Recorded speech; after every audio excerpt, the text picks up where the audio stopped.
and welcome. So glad to have you here to participate in your Paulding County government. At this time, I'll call the Board of Commissioners work session to order this August the 10th, 2021. And yes, Marshall will bring the list forward, citizens wishing to speak. Thank you, sir. Some of you may recall at our last meeting, my last remarks were about appreciation for law enforcement and public safety, and just gratitude for the kind of citizens that we have in Paulding County that care for one another. And through another outreach called Ministerial Association, we get individuals that come in twice a month and pray for us, pray for our staff and our citizens and our panel here, our commissioners. And this morning we're going to have, in a moment, Robbie Finley, the area director of the Fellowship of Christian Athletes, come up. And he's recently gotten promoted and is no longer just oversees Paulding County, but he's got Bartow County and Floyd County and Polk County. FCA has a huge outreach in the county, and you know, we have ministers come in from different churches, but this is also a very special outreach. They have just completed their summer camps, and they had 224 athletes at different summer camps, and they actually had 55 commitments out of those athletic camps. Some of you are probably familiar with what they have in our schools is huddles. I can remember when I was 17 and in a huddle in high school. And they have huddles in all 5 high schools, all 9 middle schools, 6 of the 19 elementary schools. And Robbie also oversees a huddle up at Reinhardt College. So all these huddles are just groups of kids that choose to participate, and it is boys and girls sports, but you don't have to be on any of the teams to participate. So I think that's neat. And they're all led by volunteers, so I don't know how many volunteers there are, but there are a lot. So we congratulate Robbie for his new responsibility, a directorship over the 4 counties. Before he was the director of FCA, which goes back 13 years, he had his own landscaping business, successful landscaping business, but now he puts his time and talents in landscaping our kids' lives. Robbie, thank you for being here and bringing our invocation and pledge. Thank you all for letting me be here. I need to get you to write my bio. People ask me for a bio when I get the opportunity to do something. I'm just like, I'm just me. I don't have a bio, you know. But thank you. And as far as people have been saying, you know, congratulations on the promotion. I don't really consider it a promotion as much as it's just an opportunity for me to just try to help some other people with FCA that's getting the opportunity to do what I get to do, and just kind of do something maybe that I would have liked to have had for me when I was still trying to grow and do that. So I'm just getting that opportunity to do it. So, but thank y'all. It is a huge honor. No matter what I happen to do outside of this, it's a huge honor to be able to come and pray for y'all as leaders. I know the sacrifices y'all make and what y'all deal with and the targets that are on y'all for this county. But I just, so please know that I'm humbled, but it's a huge honor for me to be here and just to be able to walk in and shake some hands of leaders in the county and all. That's very honoring for me. So thank you. Stand if you're able. Okay, now am I going to pray and then lead the pledge? Whatever order you want to do it in. Okay, all right, I'm going to pray first. Hey God, it's me again, just coming to you with a few friends. First, I want to just pray, Father, if there's anything in my heart or any of hearts here that would keep you from hearing from us, you'll forgive us of it and remove it from us, because I want to lift up this Board of Commissioners to you, God. And, you know, Sandy's not here. You know, I've seen you do great things in her life, and I was just kind of sitting back there celebrating that in my own mind. So just thank you for that. And wherever she is, I pray, Father, that she also feels a touch of your Spirit that possibly we're ushering in right now. So I pray, God, that you'll just lift up each of these men that are present here on this board, and Jason as well. I know he's an attorney, but Just pray, God, that you'll meet them right where they are and be real to them. Let your Spirit just penetrate all the things that's going on in their lives, the things that they had to step away from to be able to come up here, Father, and have this meeting with their businesses. I pray, God, you'll give them wisdom and insight as they lead this county to try and build something and leave a legacy of themselves, Father, that our grandkids will want to just continue to build upon here in Paulding County, Father, because this is an awesome place to live. Just pray, God, that you'll guide them through that. And I pray, Father, that, when the people like me that may not know everything that's going on behind the scenes, Father, and we may want to talk bad about them or whatever, God, we pray that you'll just give them peace in their hearts and in their families' lives. And you'll just go before them and handle that stuff, and they'll just continue on, God. I pray, Father, that you'll just bless every family and heart that's represented here. And once again, continue to bless Paulding County. But even more so, God, may we bless you and honor you, that other people will be inspired to be like us. In Jesus' name, amen. Amen. And the pledge. I pledge allegiance to the flag of the United States of America and to the republic which it stands, one nation, under God, indivisible, with liberty and justice for all. Thank y'all again. Thank you so much, Robbie. I'll have fun. If I can ever do it, I'd be honored. Just noticed we have an elected official, Matt Rollins, in the room now. Thank you for being here, Matt. And also, you can't see Sandy, but she's here telephonically. Is that a word? I think it is. Hi. Glad to have you here, Sandy, and look forward to you getting back Sunday. Thank you. Under minutes, the July 27th, 2021 work session minutes and the July 27th, 2021 board meeting minutes are available for review. Our announcements and Positively Paulding segment this morning is on our Employee of the Month, Daniel Perrin, who works at the 911 Communications Department under David Mumford, who's also in the back. And Daniel has his lovely wife Angela with him here today, and they're both ex-military. And so let's just watch the video and enjoy.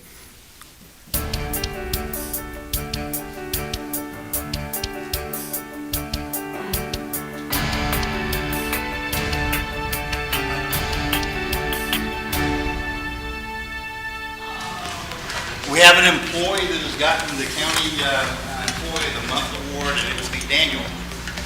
So he knows nothing about this. Clearly. Congratulations.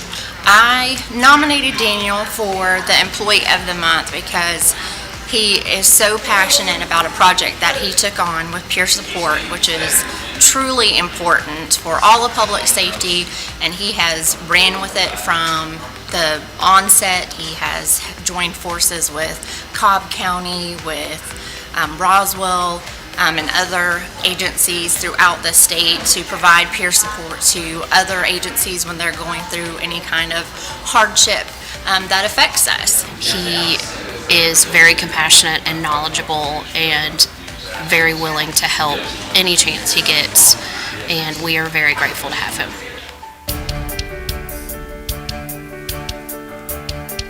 That was too short. I wanted to be longer. David, you want to come up and say anything?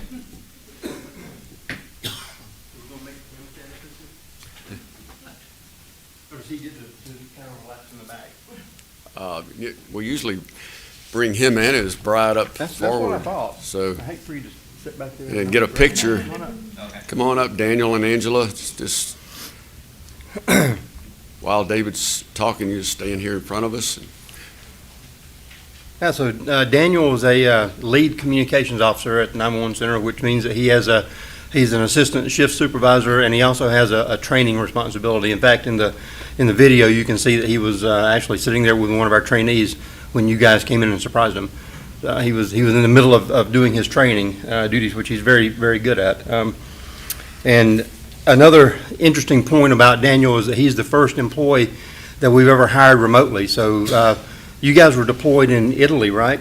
When you first found out about the job in Paulding, and so he applied remotely, and then we interviewed over Zoom and some telephone calls. We did as much stuff as we could letting him test remotely until they were able to return to the United States, and then he came by and finished up his testing, but we had, for all practical purposes, hired him remotely. We didn't want to let an employee with that caliber escape us, so we did everything we could to bring him on board. And so I guess the best way will be for me to read what his nomination letter that Christina wrote, so that we can get an idea of why she actually nominated him. Daniel has excellent performance across the board. Where he really excels is on our peer support team. Peer support team members serve voluntarily, and they are chosen based on their overall demeanor, to include their ability to maintain 100% confidentiality and truthfulness. Daniel is a perfect fit for the team and has been a member since October 2019. He is certified in critical incident stress management for groups and individuals, and he takes an active role on our team and is typically the first to recognize the need when we have a need for peer support in-house. He's personally ensured that 5 of our staff were coping successfully with 4 traumatic calls for service so far in 2021. He initiates contact when evidence suggests a need, responds to requests for peer support, and then follows up appropriately using sound judgment when referral to an external service may be needed. Our peer support team is affiliated with the Georgia 911 Peer Support Network with agencies such as Cobb, Roswell, and Fulton County 911 centers. Daniel has assisted twice this year and twice in 2020 response to Atlanta 911 during the riots last year, and most recently to Whitfield County when they had an officer line of duty death, and Daniel led that debriefing. So we can't recall a time when there was a need that Daniel hadn't stepped up to respond, even outside of our agency, when it required going to surrounding agencies to help them. Currently, Daniel is working to write our first policy on critical incident stress management and peer support. He spent a lot of time with Christina outside of his normal responsibilities to research and write the draft proposal, and taking time to initiate and make contact with external chaplains and other critical incident management staff to help us grow our partnership with Paulding Fire, Sheriff's Office, and kind of expand our peer support network. In March of 2021, and this was pretty impressive, he wrote an article entitled "Walking Through the Trenches, A Dispatcher's Journey in Peer Support," which explained how he became interested in peer support based on a call that he took that was a very traumatic call to him, and that was published by the International Critical Incident Stress Foundation. So we have a published employee working for us. The peer support team requires additional training, responsibility, and the ability to deploy on short notice. Daniel embraces this role with admirable passion and dedication. He's made a positive impact on his peers and our department and other 911 centers in the state, and he's an excellent representative of Paulding 911 and the county. So thank you, Daniel, for everything that you've done.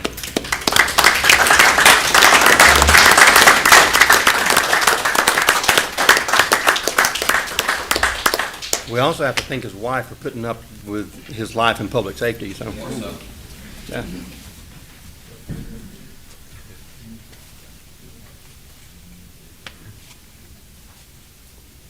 Got to go to Montana to meet your wife.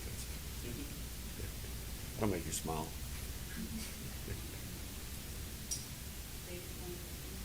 Well, I guess I can.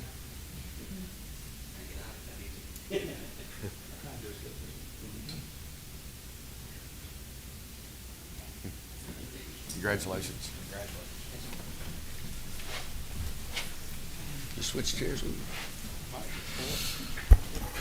Okay, we have no invited guests this morning. Bid awards award the Seven Hills Boulevard Widening Project, project number PR IMP 1846-1, to the lowest responsive bidder, C.W. Matthews Contracting Company, in the amount of $4,412,516.82. Ms. Pollard and Mr. Jones are available to report. Of course, the project's located in Post 4. Good morning. Paulding County Finance Department advertised the DOT's project known as the Seven Hills Boulevard Widening, like you said, located in Post 4. The project extends from the east edge of the bridge over Little Pumpkin Vine Creek to Cedar Crest Road, a distance of approximately 0.78 miles. The road work consists of widening the roadway from a 2-lane to a 4-lane raised median, dual-lane roundabout at the intersection of Seven Hills Boulevard, Bent Leaf Drive, Blackberry Run Drive, and also dual left turn lanes approaching Cedar Crest Road, so the folks who are making the left turn off of Seven Hills Boulevard onto Cedar Crest North have that additional storage area to turn onto. 3 bids were received for this project. The lowest responsive bid was submitted by C.W. Matthews in the amount of $4,412,516.82. This number is 15% below our engineer's estimate. A contribution of $751,122 will be applied to this project per the terms of a development agreement with Four-Star, who was the successor of Temco, the original developer of Seven Hills. SPLOST funds will be used for the remainder of the construction funding for this project, a total of $3,661,394.82. From traffic counts collected in June 2021, there were 15,000 vehicles a day between Cedar Crest Road and Bent Leaf Drive. This project is in our current SPLOST program for construction, and the project has a 24-month timetable from the issuance of notice to proceed to be completed. And I hopefully can answer any questions you may have regarding the project. Yeah, George, obviously, had some people reach out through concerns, especially, say, the Blackberry Run intersection, so it's really great to see that this start. But I've also had some people with concerns on the CBS intersection and the closure. Could you talk about the impact to that intersection? Yes, I will. That intersection itself, CVS right now has a full access. With the completion of this project, that access will be converted to right in, right out. So the movements that we're making a left out of CVS and also a left in to the CVS from Seven Hills Boulevard, they will have to find an alternative method to turn, basically making U-turns or going towards Cedar Crest Road or towards down further on Seven Hills Boulevard to turn. In conjunction with those movements that will be displaced, we are performing some improvements. So at the next median break on Seven Hills Boulevard to the south, or I guess you call it to the west of the CVS, they're going to have an improved radius to turn, an eyebrow turn there, and they'll also have a left turn lane to make that movement. They will also be able to turn at the roundabout once completed to make a turn, and also on Cedar Crest Road at Oak Glen Drive and,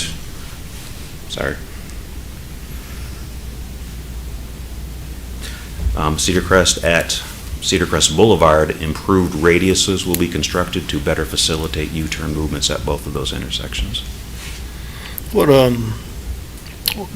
know there's 2 years to complete, but timeline as far as start date to probably date of closure, say, of that intersection. I mean, is there any? We're going to have a meeting with Matthews if the project is awarded per board. Once that happens, we'll have contract documents to be signed, and then we'll have a pre-construction meeting. At the pre-construction meeting, we'll ask Matthews to provide a work plan showing what their schedule of work operations and when they propose to do certain milestone work on this project, including when that median break would be closed. So that's something that we'll be able to provide at that time once that's received from Matthews. Staff is also looking at a backage road option, frontage backage road option to go from the CVS property towards that median break to the west on Seven Hills Boulevard. Looking to the feasibility, the cost, the impacts to utilities. There's an AGL buried gas line pipeline in that area. So once that information, has been vetted by staff, we've looked at it, we're okay with it, we'd like to present it to the board for y'all's opinion on it and see what you think about it. Yeah, I'm glad you mentioned that because I know you was working on it. How much longer, what's the time frame probably on that feasibility study? Probably a month. I think we should be able to get something for you.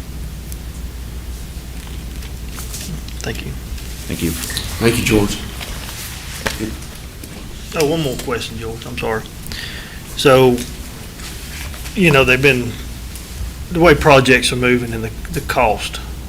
So, this thing was bidded out, but like, if there was any delays of any sort, what's your opinion on cost?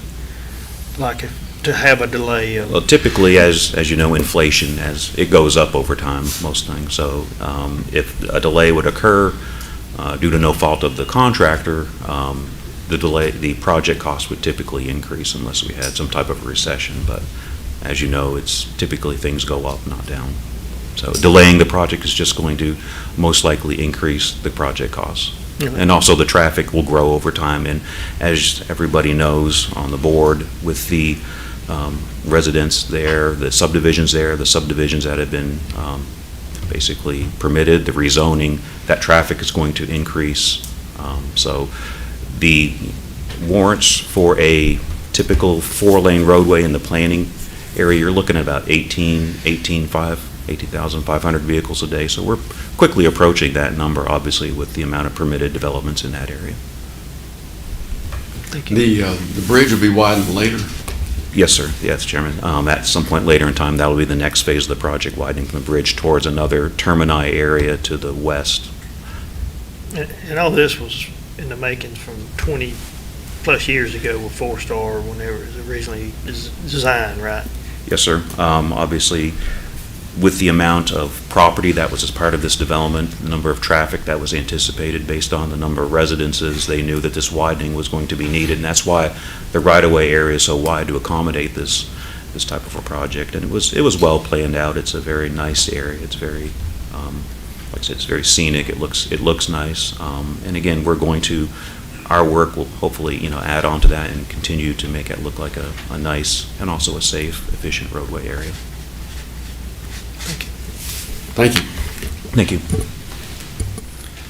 It's always good to have Miss Ann Lippmann bring her report on our communities and their growth. It's kind of gotten to be a contest, hasn't it, to see which post is going to grow the most? And I have some new spins on the monthly contest that I have between the post commissioners and all their permits. So thank you for letting me come and give a 6-month update on our building permits and business license.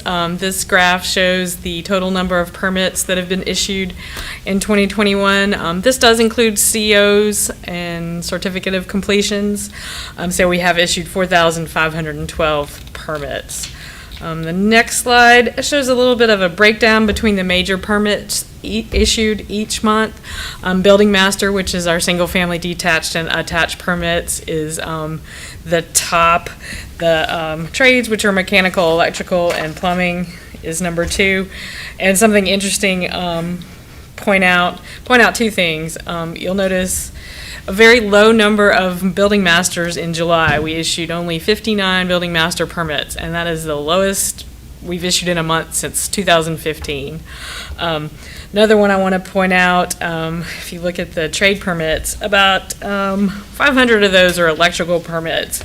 And I get copied on all of the emails that the permit techs get with emailed permit requests, and I've just kind of noticed an increase in solar permits, and about 5% of the electric permits we issued are for solar that people are installing on their houses. So I just thought that was kind of an interesting thing to note.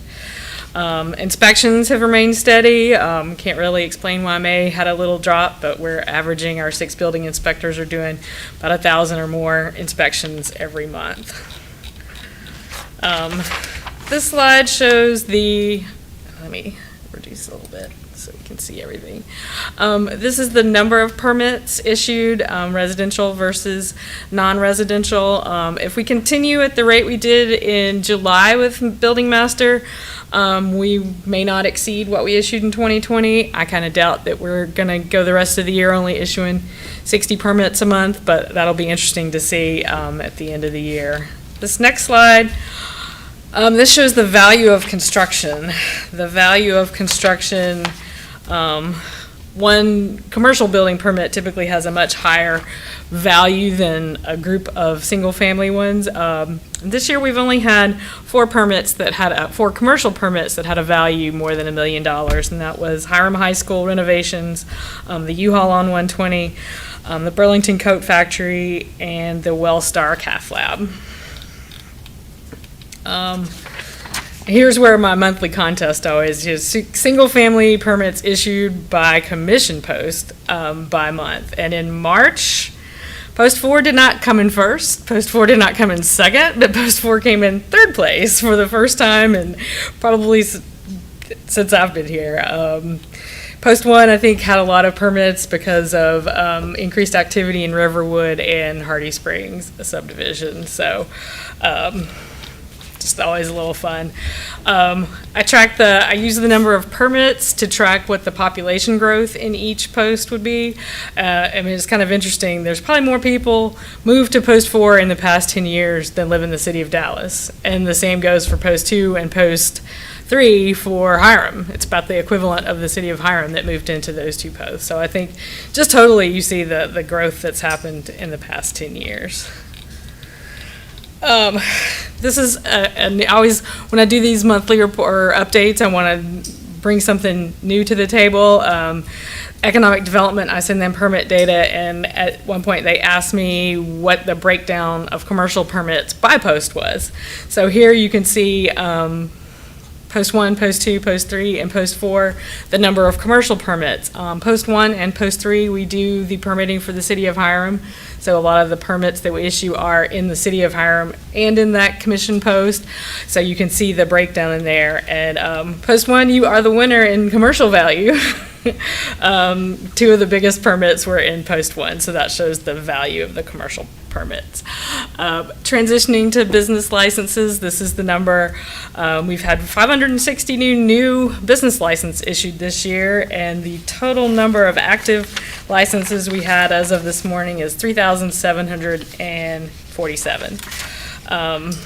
And my last slide, economic development, also this data is from May.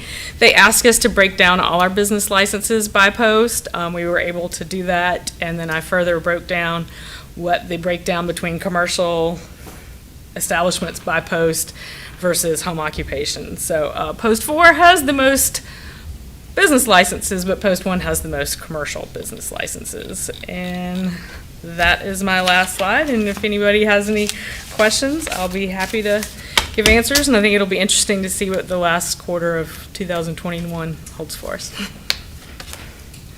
Questions? Thank you very much, Ann. Thank you. No one is signed up to speak on agenda items. Under the consent agenda, there are 3 items to consider.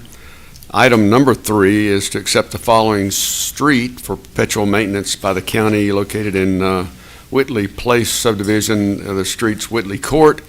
Number 4 is to authorize the chairman to enter into an agreement with Metro Atlanta Ambulance Service Incorporated by signing a memorandum of understanding for delivery of emergency medical services. And number 5 is to approve the name Gerber Drive for the unnamed street that was taken over by the county as a public street as a part of the Costco infrastructure project. Would any of the commissioners like to move either of these 3 items to the regular agenda? Hearing none, we'll leave them in the consent. We have no old business to discuss this morning. Under new business, number 6 is to have a public hearing for citizens to review the JAG Justice Assistant Grant application. And so I will at this time, open the public hearing and ask Ms. Pollard to lead it off with comments. Good morning. At Colonel Hunton's request, he had another obligation this morning, so he asked that I give you basically an overview of the JAG grant. It's an annual grant. It purchases equipment for the sheriff's office. It's been pretty consistent for probably 10 years. It's been a good while. And this year's grant is in the amount of $23,619, and it will be used to purchase 3 night vision units as well as a CellSense Ultra. And a CellSense Ultra is basically a portable, freestanding equipment provided to provide intelligent contraband detection. So it'll be used in the detention center to try to keep contraband out of the detention center. We have a sign-in sheet if anybody wants to come and speak. Okay, and I think you need to get Colonel Hunt to take you out to lunch for doing his report. So at this time, any public attending here today like to come up and speak during this open hearing, this public hearing? Seeing no one dash to the podium, I will close the public hearing, and thank you, Tabitha, for reporting. We'll move on to number 7, which is discuss action to adopt resolution 21-18, adopting the county maintenance and operations millage rate at 5.21 mils. Ms. Pollard.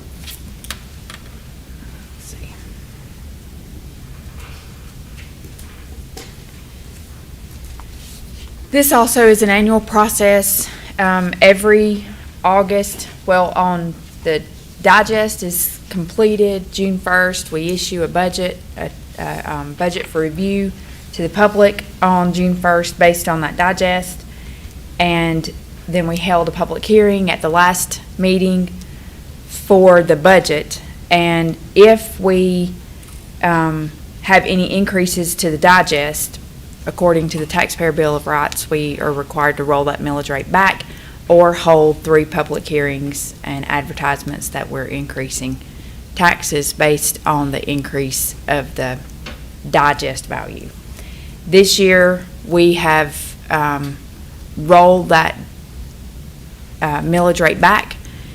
So we were at 5.65, and the rollback is to 5.21, which you can see in the 5-year history, which was advertised in the paper and as well as the website. So you can see the increase in the digest value and then the rollback of the millage rate. And overall, you have a slight increase that's basically for your new construction that's added to the digest during the year. So the millage rate goes again from 5.65 to 5.21. And unless you have any additional questions, I will note in your backup there's a slight change to the resolution because there was the net taxable value was correct, and then there's a line that's assistant grant value. That grant's been gone for a while, and then the adjusted net M&O was not adjusted. So the adjusted net M&O is equal to the net taxable digest value. Any questions, comments? Move on to number 8, which is discuss the action to adopt resolution 21-19, adopting the county fire tax millage rate at 3.1 mils. Several years ago, the county put a ballot question out. Basically, it allowed for the a special district to be created to fund the fire tax, which funds the fire department. It allowed up to 5 mills. We are currently at 3.1 mills, and it's consistent from last year. Questions? Number 9 is discuss action to adopt resolution 21-20, adopting the county debt services rate at 2.00 mils. The county has several debt issuances over the past few years. Primarily, it's for the this complex as well as the jail. Those are the largest pieces. The debt, due to the increase in the digest value, though, we had the millage rate at 2.2. We're able to roll that back to 2.0 and be able to fund the debt service.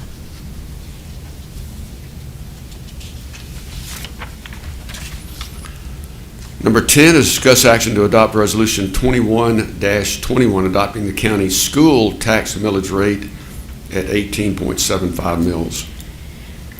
The school board held public hearings. They left the millage rate the same as the previous year, and then they send a letter requesting you, because you're the taxing authority, requesting that you approve the millage rate or impose the millage rate that they've requested, and it is at 18.75 mils.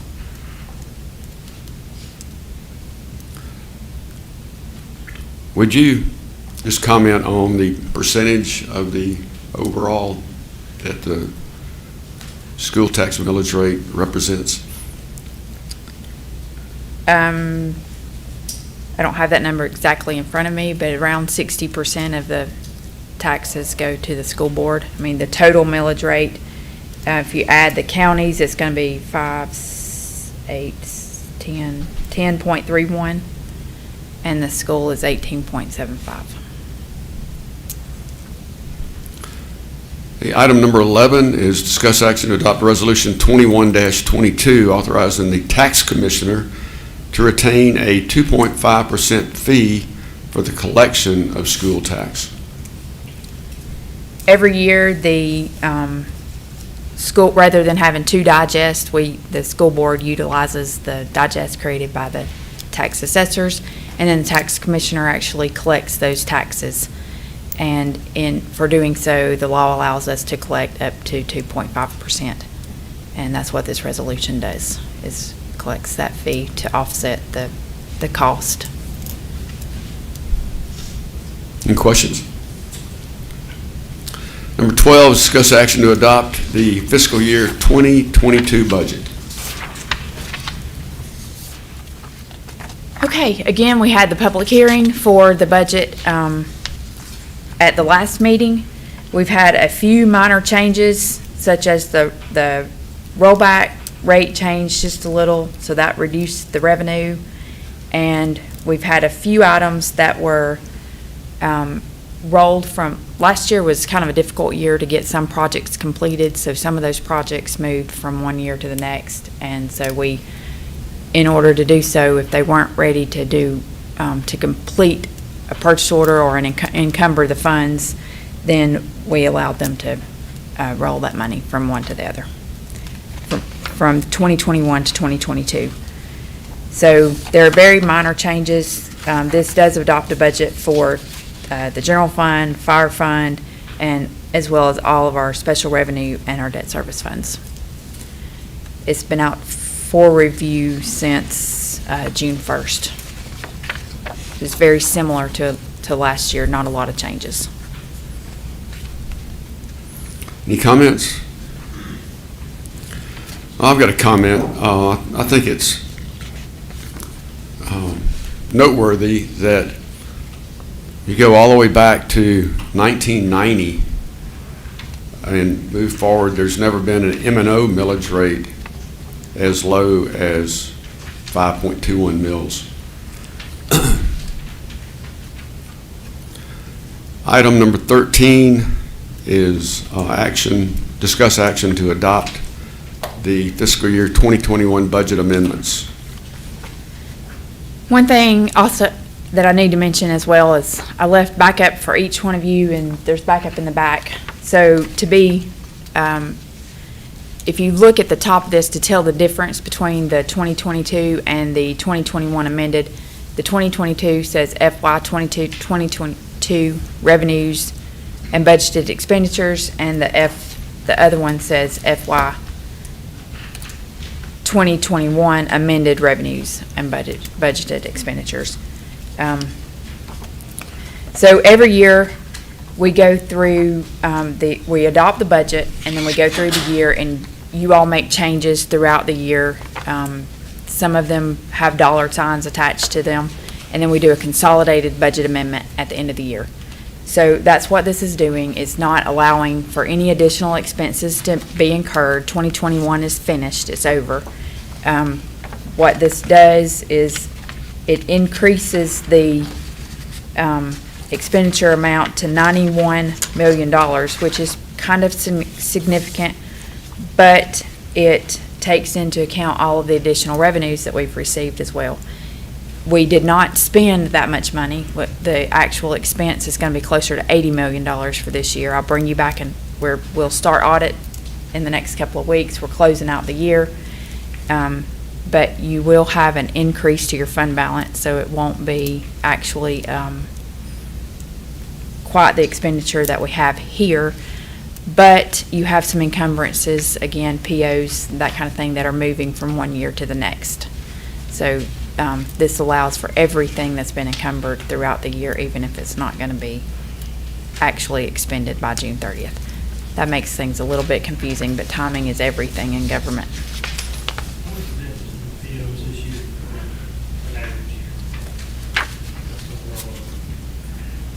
they're going to be very similar. And the largest area is in your asphalt and your DOT area is where a lot of those POs, because the projects that you've let in April, May, and June, they're not complete.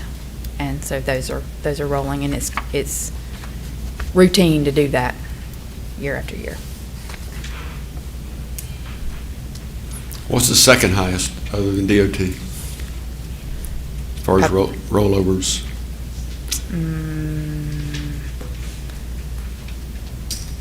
Public safety, I would just.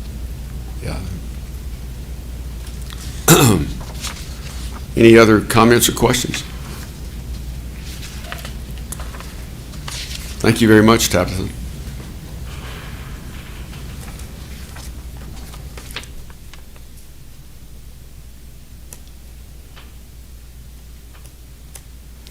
So number 13,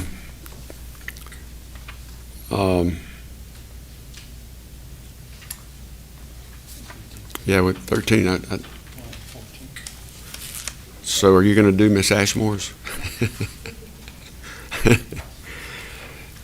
Item number 14 is discuss action to award a contract amendment for inspection services to Atkins North America for capital improvement project inspections for 1 year in the amount of $225,990. Ms. Ashmore. With all our capital projects, and particularly our DOT projects, we have utilized Atkins for project inspection and construction management through the last few years. We have a position approved to bring in-house that capital project inspection service. We have not been successful in filling it. We have restarted that search for a professional.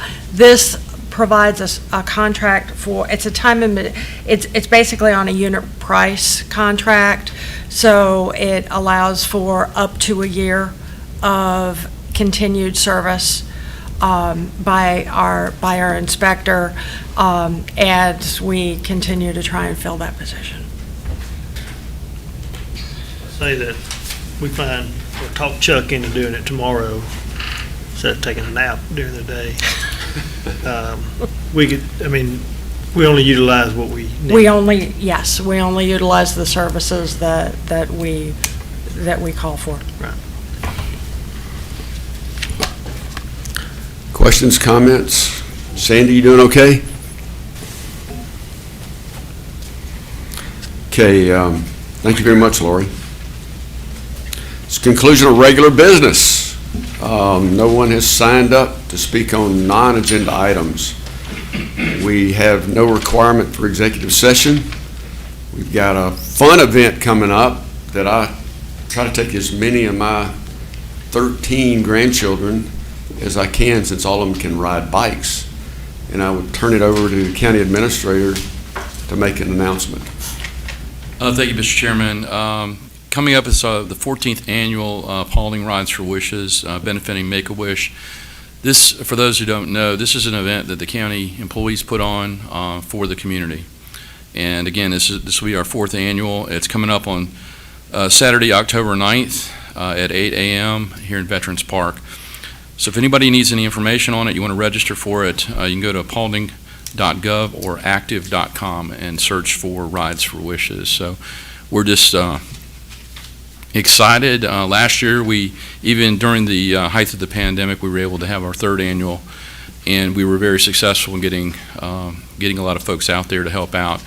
And we're excited to continue this. And it's the employees. It's on behalf of the staff.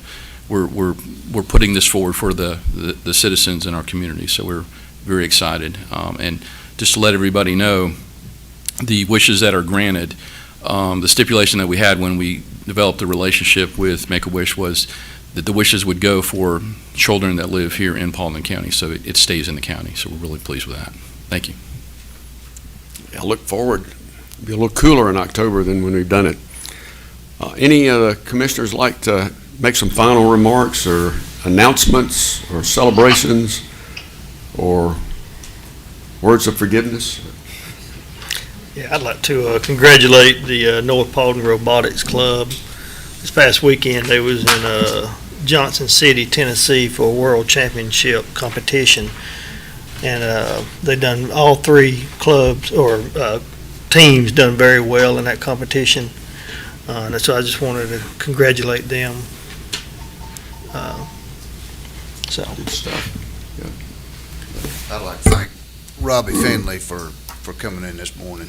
The FCA is such an important ministry, and those guys really struggled last year with school being out, and just want to wish him good luck, especially with his new role in the FCA moving forward this year. Schools get started back up, and especially, I think we're all looking forward to football season, so good luck, Robbie.